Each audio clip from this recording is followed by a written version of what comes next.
L'Esprit Saint a bien travaillé parce que Laetitia, tout à l'heure, nous a enseigné beaucoup sur l'Évangile. Et moi, je vais surtout parler des lectures, de la première lecture et du psaume. Et donc, on va dire que c'est une homélie à deux voix. Pour la partie Évangile, vous reprendrez l'enseignement de tout à l'heure. Il y avait une question sur la première lecture, c'est qu'il y avait deux lectures possibles. Donc, hier soir, le Père Jean-Baptiste m'a dit, c'est laquelle des deux? Alors, j'ai choisi plutôt la deuxième des premières lectures possibles pour cette messe de la fête de Sainte Marie-Madeleine. Magnifiquement lue, un grand merci. Le premier choix, ça aurait été un extrait du Cantique des Cantiques, qui insiste sur la recherche de l'être aimé. Oui, je me lèverai, je tournerai dans la ville par les rues et les places, je chercherai celui que mon âme désire. Je chercherai celui que mon âme désire. Désir, la recherche. Je l'ai cherché, je ne l'ai pas trouvé. On comprend, en ayant entendu l'Évangile, que ce choix de cette première lecture du Cantique des Cantiques s'explique, Marie-Madeleine étant, dès le premier jour de la semaine, de grand matin au tombeau. On a enlevé mon Seigneur et je ne sais pas où on l'a déposé. Si c'est toi qui l'as emporté, dis-moi où tu l'as déposé. Moi, j'irai le prendre. Et vous savez que, par rapport à cette recherche, l'imagination de certains écrivains a été très prolixe. Mais ce serait oublier le principal, le pourquoi de ce désir qui a poussé à la recherche. Pour Marie-Madeleine, il y a une raison profonde, et elle nous est offerte par la seconde proposition de la première lecture. Je ne sais pas si vous suivez premier, second, bon, c'est pas grave. Celle que nous avons entendue, qui est extraite de la deuxième lettre de saint Paul apôtre aux Corinthiens. Frères, c'était dit avec force, frères, rappelez-vous, l'amour du Christ nous saisit quand nous pensons qu'un seul est mort pour nous. Nous sommes tous touchés quand un héros donne sa vie ou la met en danger pour sauver une autre personne.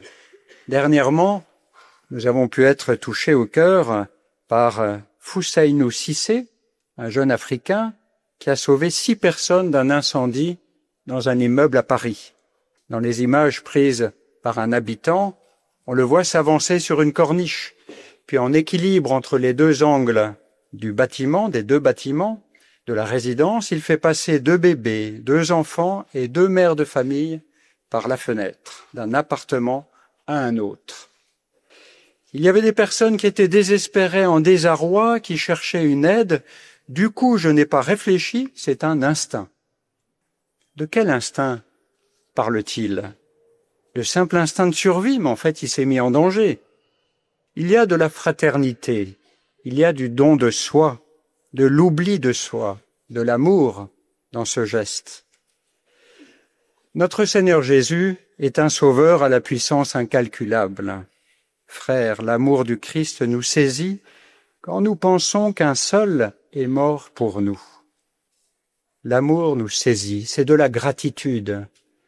L'inverse de l'ingratitude dont parle Jésus ici à Sainte Marguerite Marie et pour lequel il demande réparation. S'ils me rendaient quelques retours d'amour, j'estimerais peu tout ce que j'ai fait pour eux et voudrais, s'il se pouvait, en faire encore davantage. Mais ils n'ont que des froideurs et du rebut pour tous mes empressements à leur faire du bien. Mais toi, du moins, donne-moi ce plaisir de suppléer à leurs ingratitudes, autant que tu pourras en être capable. Alors, frères et sœurs, ayons cette gratitude au cœur, parce que l'amour du Christ nous saisit. Et peut-être que chacun d'entre nous peut se rappeler un moment dans sa vie où nous avons été saisis par cet amour du Christ. Je vais partager 2 moments pour moi. La première fois, ce fut à l'âge de 12 ans. C'était la première fois dans ma vie que je faisais une adoration, et une adoration nocturne. Je peux dire que j'ai été saisi par l'amour de Dieu. Il m'a tant aimé, et en retour, j'ai voulu lui donner ma vie. Alors j'ai annoncé à mes parents, plus tard, je serai prêtre. Une autre fois, ça a été lors de l'ostension du Saint-Suaire en l'an 2000 à Turin, à l'occasion du grand jubilé. Et la grande surprise a été pour moi que sur le tissu, à l'œil nu, on voit parfaitement les plaies du Christ. Et pas seulement sur le négatif des photos qu'on présente habituellement. On voit très bien les blessures de la tête et du visage, avec des coulées de sang, la flagellation avec plus de 100 marques, la crucifixion avec les clous, la plaie au côté. Il m'a aimé jusque-là. Frères, l'amour du Christ nous saisit quand nous pensons qu'un seul est mort pour tous. Alors oui, ayons cette gratitude au cœur. Ayons la mémoire de ces moments où nous avons été saisis par cet amour du Christ, comme Marie-Madeleine. Et alors Marie-Madeleine a voulu rendre amour pour amour, et cela l'a transformé. Saint Paul le dit dans la lecture que nous avons entendue, car le Christ est mort pour tous, afin que les vivants n'aient plus leur vie centrée sur eux-mêmes, mais sur lui qui est mort et ressuscité pour eux. Une vie centrée sur nous-mêmes, notre confort, notre plaisir, notre intérêt, notre réputation, notre santé, etc. Comment est-ce encore possible alors que le Christ est mort pour moi?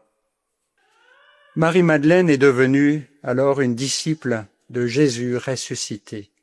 Et la préface de la fête que nous entendrons le dit magnifiquement. La première, elle l'adora quand il ressuscita d'entre les morts. Il lui confia la charge et l'honneur d'être l'apôtre des apôtres, pour que la joyeuse annonce de la vie nouvelle parvienne aux limites du monde. Jésus l'a en effet envoyé en mission. Va trouver mes frères pour leur dire que je monte vers mon Père et votre Père, vers mon Dieu et votre Dieu. Et Marie-Madeleine s'en va annoncer aux disciples, j'ai vu le Seigneur, et elle raconta tout ce qu'elle avait vu.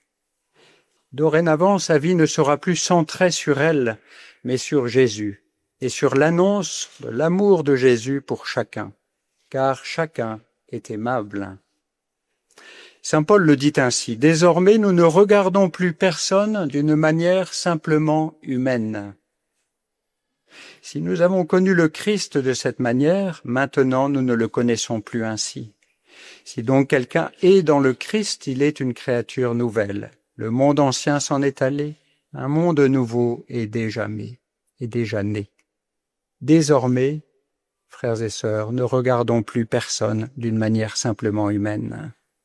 Car, Laetitia nous le disait, chaque personne est un don pour moi. Désormais, nous ne regardons plus une personne porteur d'un handicap d'une manière simplement humaine. À l'occasion du jubilé 2025, une des propositions dans mon diocèse de Gap-en-Brun, ça a été dans une des vallées, un pèlerinage de chapelle en chapelle jusqu'à une église qui s'appelle Mère Église, ce qui est sans doute la première église dédiée à Marie de toutes les Hautes-Alpes, et une église romane magnifique. Et ce qui a été plus magnifique encore que la randonnée, la découverte de l'église en église, c'est qu'il y avait avec nous une communauté Foi et Lumière de Gap, avec les accompagnateurs. C'était super organisé, les voitures pour quand ça commence à fatiguer, etc. Et je peux vous dire que ça a été la grâce de ce 3 jours de pèlerinage jubilaire de chapelle en chapelle dans le dévoluy. Et donc, chers frères et sœurs de Foi et Lumière, je sais qu'il y en a parmi vous, mes chers frères et sœurs d'autres lieux vous accueillant, vous êtes une grâce pour nous, même si je sais bien que ce n'est pas facile. Le psaume 62 que nous avons entendu reprend un peu les deux thèmes des deux lectures qu'on aurait pu entendre. Le thème de la recherche de Dieu, de la gratitude. Dieu, tu es mon Dieu, je te cherche dès l'aube. Mon âme a soif de toi, après toi languit ma chair, terre aride, altérée sans eau. Comme Marie-Madeleine, soyons des chercheurs de Dieu, Je t'ai contemplé au sanctuaire, j'ai vu ta force et ta gloire.